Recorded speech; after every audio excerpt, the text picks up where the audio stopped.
YouTube family की नमस्कार।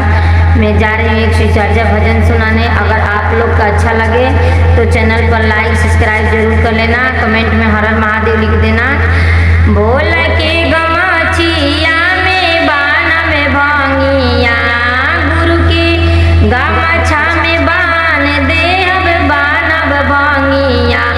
गुरु जी के भांगिए के लागेला भांगिए भोगावा, गुरु जी के लागेला भोगावा ही भांगिए भोगावा।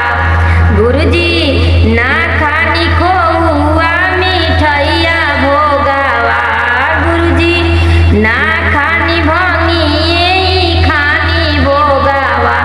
गुरु जी के गमछा में बान दे अब भांगिए भोगावा, गुरु जी के गमछा में बान दे भांगिए भोगावा। गुरु जी जात बानी पर्वत पहाड़ के ओरवा, गुरु जी जात बानी पर्वत पहाड़ के ओरवा।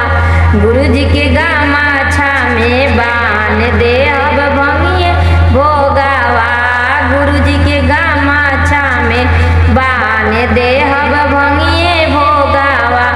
गुरु जी त जात बानी पर्वत के ओरवा, गुरु जी त जात बानी पर्वत के ओरवा।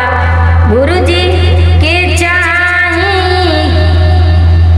ना हमारा, गुरु जी के खोआ मिठाई चाही। गुरु जी के चाही भांगिए भोगावा, हमारा गुरु जी के चाही भांगिए भोगावा।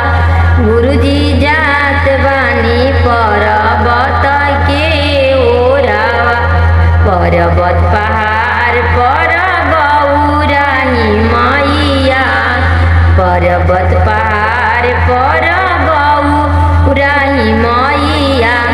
चरण छुअब हम गौरा मैया के, ए जी चरण छुअब हम गौरा मैया के।